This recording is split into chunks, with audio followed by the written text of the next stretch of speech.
The first decades of the 20th century witnessed the biggest generational clash that has ever occurred in the history of mankind.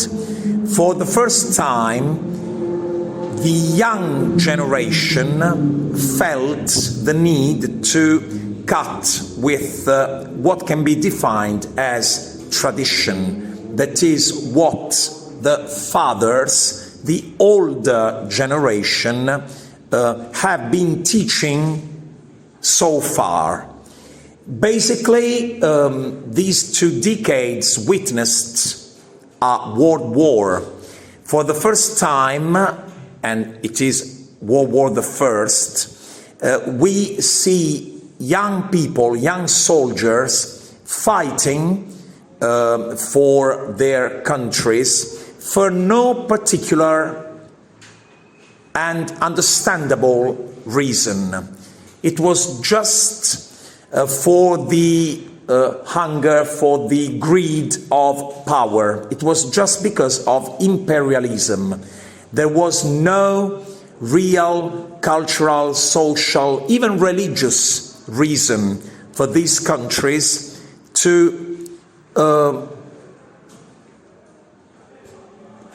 be involved in such a massive world war. So, in the aftermath of World War I, the young generation of artists, but also philosophers, poets, novelists, playwrights, painters, artists in general, felt the need to found a new poetic, modern poetic, a modern way of making art in general. So we find a clash between traditional poetry and modern poetry, traditional novel and modern novel, traditional drama and modern drama.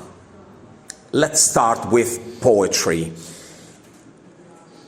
By far, the most famous and established form of poetry that can be defined as traditional is romantic poetry.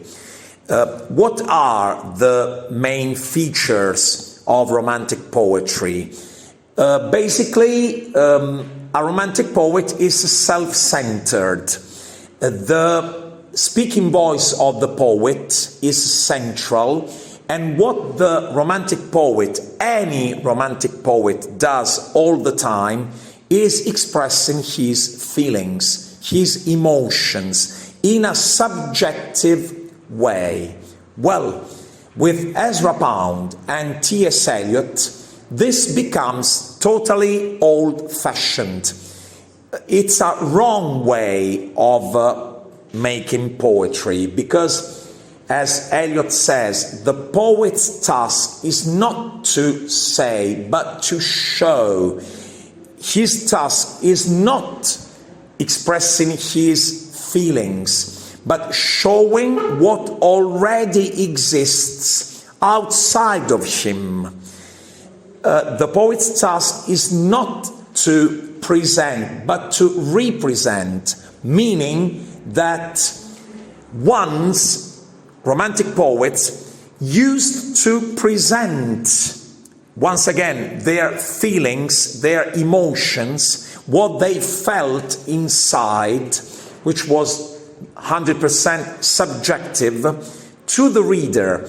Now the poet's task is representing real objects, real situations, events outside of him, events, objects that the poet has not created. In German, a poet is Dichter. So, on the one hand, poet comes from a Greek word which means creating. A poet creates. Ein Dichter, in German, is a man, a woman who just points at things. He or she just tells us what already exists. That's what Ezra Pound meant when he said that we need to be imagists. All we have to do, all a poet has to do, is portraying, representing, depicting a picture that already exists outside of him, just what he does in a station of the metro, the shortest poem ever written. Just line 0 in a station of the metro, it's not a line of the poem, but it is a line of the poem in the sense that it gives us some kind of spatial-temporal coordinates. We know where we are. We are in front of a station of the metro. Which city? Could be Paris, London, Berlin, everywhere. It's just a metro station, a tube station. And we see faces, so objects, faces, real faces, that the poet has not created. They are there. They're there. And the boughs, the leaves, the trees are there, are already there. The poet, Ezra Pound, has not created anything. He is just pointing at two things, the faces and the boughs. They are there. And they represent an image. We have an image in front of us. Objects, faces, objects, a situation. It's up to us. We have to understand, to interpret this object that is related to an emotion. So that's why T.S. Eliot said it's the objective correlative of an emotion. These images, these objects that the poet has not created, they already exist. The poet's task is just showing these objects, these pre-existing objects, to the reader, to the listener, and it's up to us to understand what the emotion is that the poet is referring to. Obviously, Pound is comparing the coming out of the people from the underground. He is probably thinking of the world of the dead people coming out of the underground and coming to invade the world of the living. So this is probably what he is, probably, because we're not sure, because the poet never ever has to say what he means when he writes something, unless, and this is what T.S. Eliot does, his way of writing is so obscure because Eliot does not translate. Eliot just, and this is really modern, I should say postmodern, maybe it's postmodern, he just collects pieces, a heap of broken images, he says, pieces of reality, but it's a new reality, which looks like a wasteland. It's an absurd reality. We do not understand. It's impossible to find a meaning of the world around us. So what we have, all the tradition that we have been collecting, old scriptures, old poems, holy scriptures, old religions, old languages, Eliot says, I will cherry pick, as if they were cherries, fruits. I will cherry pick bits of culture in German, in Latin, in Greek, in Sanskrit, in Italian, in English, and without translating them, just quoting them and assembling these pieces in a unique poem that is The Wasteland. And that's why Eliot added some footnotes at the bottom of the page.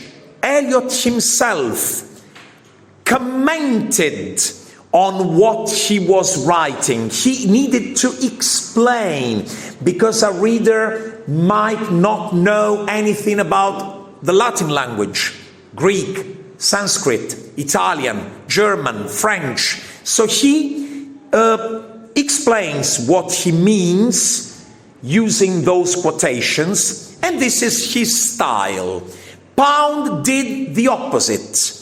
He only translated, because what he wanted to do was give a new life to these old, ancient bits of culture that were, in a way, they were buried somewhere. They were dead and gone. But Pound gives them a new life, as if the voices of the poem are using that language, are saying those things right here and now. Two opposite way of making poetry. Pound translates the ancient scriptures, ancient works of art into modern English, because it must sound like a living thing. Eliot preserves tradition using the mythical method, because Eliot thinks that the ancient past, which was meaningful, which was ordered, and in fact a famous essay by T.S. Eliot is Ulysses, Order and Myth. So the mythical method, myth in Greek means tale. A myth is a tale, is a story. Order, because in the past everything used to have a meaning, an order, which is now lost. The meaning has gone lost, so the present time is absurd, meaningless, and Eliot says the only way of giving shape, order, meaning to this immense panorama of futility that is present time is making a constant comparison to a mythical past. That's why in The Wasteland we find ancient voices, the voice of Tiresias describing a sexual encounter, a loveless sexual encounter, and Tiresias is a Greek, a mythological figure. Tiresias was turned into a woman and then back to a man because he committed the crime of separating two snakes which were copulating. So gods punished him, turning him into a woman, and then seven years later he did the same. He had not learned the lesson, so he was brought back to his condition of being a man. But he knows the word from the 2 points of view. He has seen the word with the eyes of a man and with the eyes of a woman. So he is the best person. He was a prophet. He was blind. Don't forget that he was blind. So he couldn't see with his eyes, but he could foresee the future. So he had a superior vision. He doesn't have the vision of present things, as he was blind, but he could foresee the future. And he is the one who gives us the story of the two, the young man, the carbuncular clerk, who meets this typist, this secretary, for no reason. They are not actually in love. They just encounter always at the same hour. They had sex, and then they went back to their normal life. So this is what is love today. So Tiresias, who has witnessed true love in ancient times, is now the witness of this loveless sex that is modern love, this modern kind of love. But we can trace other examples of the mythical method. For example, the Sibyl at the right beginning of the wasteland, the Sibyl who represents Europe, this never-ending, never-dying character who asked for eternal life but forgot to ask for eternal youth. So this is Europe now. Europe is like a Sibyl, old, growing older and older, and never dying. And in fact, when the kids ask her, "What do you want?" she says, "I want to die. I want to die." This should make us think back of the blind old woman that we found in Heart of Darkness, when Kurtz also represented Europe as a blind old woman. And I should say that even Ezra Pound defined Europe, both Eliot and Pound were American. Pound described Europe as an old bitch. Yes, that the B word, gone in her teeth. So, meaning that it was useless to fight for Europe. These men coming from the United States, they were fascinated by traditional culture, by Europe, our languages, our literature, but they were conscious, aware that Europe was dying. So it was useless for all these young soldiers to die for the sake of Europe. When American intellectuals such as Ezra Pound, first of all, and T.S. Eliot moved to Europe, they found a destroyed place, because they were in Europe in the aftermath of World War I. So they witnessed what had happened in Europe, the millions of soldiers, of young soldiers who had died or were physically wounded forever, or were shell-shocked. So they basically became patients for psychoanalysts, because they were so shocked by the launching of bombs and because of what they had seen during the war, that their lives had been destroyed forever.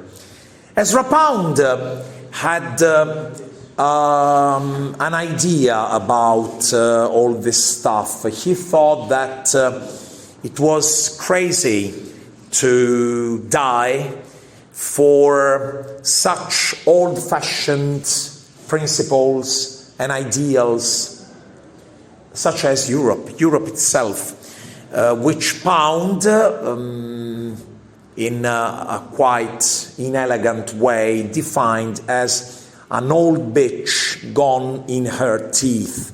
So basically, something which was already corrupted, something which was on the verge of dying, of being destroyed.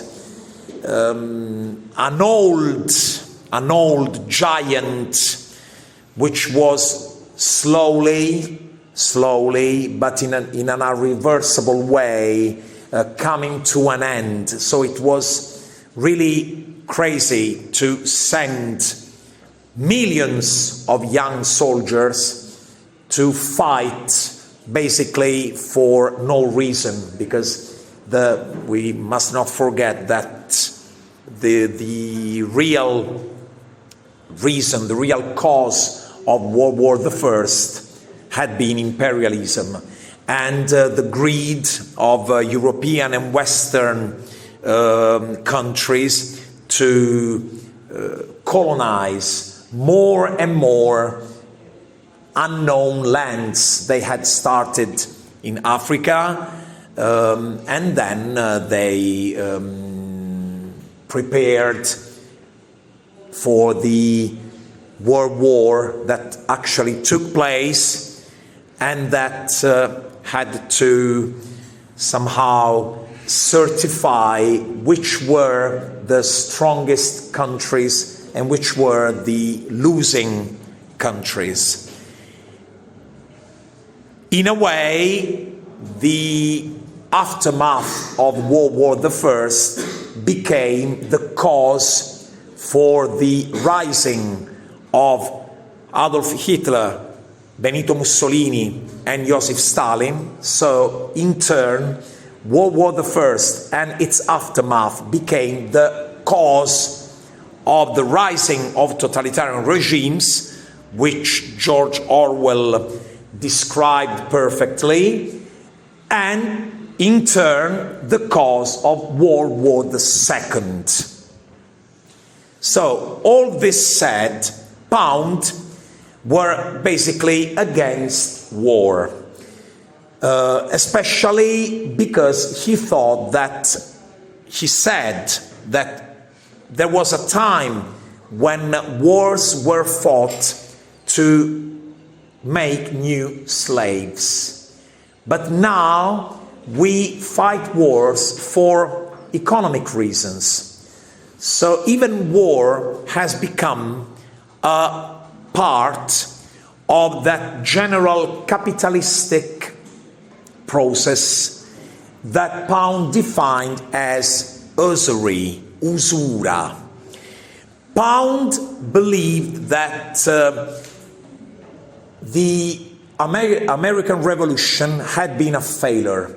When the 13 colonies, the former British colonies, gained their independence in 1770, they should have deleted that thing that was called the Bank of England.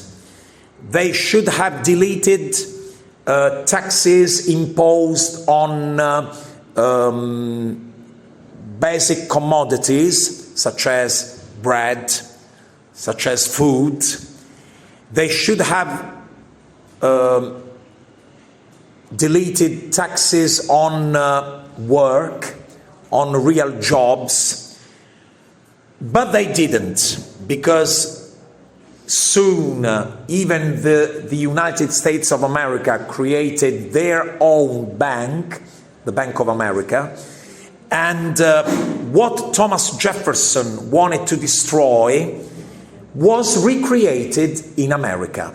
Now, Pound thinks that Benito Mussolini was the surgeon who could use his scissors to cut this monster that was usura. And in fact, when Pound wrote his cantos, we must not forget that the cantos were written over 50 years. So it was a giant work of Ezra Pound. divided into episodes. We also find the Pisan cantos. I'm gonna tell you in a minute about the Pisan cantos. When he wrote Canto 45 with Usura, he addressed usury, capitalism, finance, saying that with usura no man has real stable roots. No man has a house. No man has commodities, real goods. Everything is controlled by this new way of making profit that had gone beyond what Marx said was capitalism, that is money, commodity, money. We now have money making money. Money making money. So we do not even need a real commodity. That is, we don't even need economics. We just need financial operations. We just need basically what had brought America to the Wall Street crash, the stock exchange. We do not have real economics. We now only have stock exchanges. The stock exchange market, which was empty. There's no real economics behind stock exchanges. And in fact, in 1929, the famous Wall Street crash was caused by the fact that all those movements of money which did not actually exist caused inflation. So the value of money itself became nothing. You had to pay $1 million for a piece of bread, for example. This is what inflation does. When we inflate is like breathe. When we insert money, more money into the system, into economy. But this money is a virtual one. It's not a real one. It's not real money. It's just virtual. It doesn't exist. It doesn't really exist. So this is usury. This is usura, according to Pound. And this is a bad side of Ezra Pound, he identified this with Jewish people. The very name usura, usury, because he should have said capitalism, he should have said stock exchange, he should have said taxes upon work, upon real commodities. Why did he say usura? Because he was exactly thinking of what Nazi and fascist troops were thinking at that time. That is, we have a name for usura, that is the Jews. So they have to be exterminated. For this reason, Pound was, after the end of World War II, was condemned by the American authorities for treason, and he had betrayed the United States. He was first kept in Pisa under terrible conditions. He was tortured, basically, and he wrote the Pisan cantos, which were so beautiful, so emotional, that they won a literature prize in the United States. So when he finally was brought to the States, he was not sentenced to death. They declared that he was eccentric, not to say that he was insane. He he was crazy, and his life was saved. He came back to Italy, where he also met Pierpaolo Pasolini. There's a famous interview between Ezra Pound and Pierpaolo Pasolini.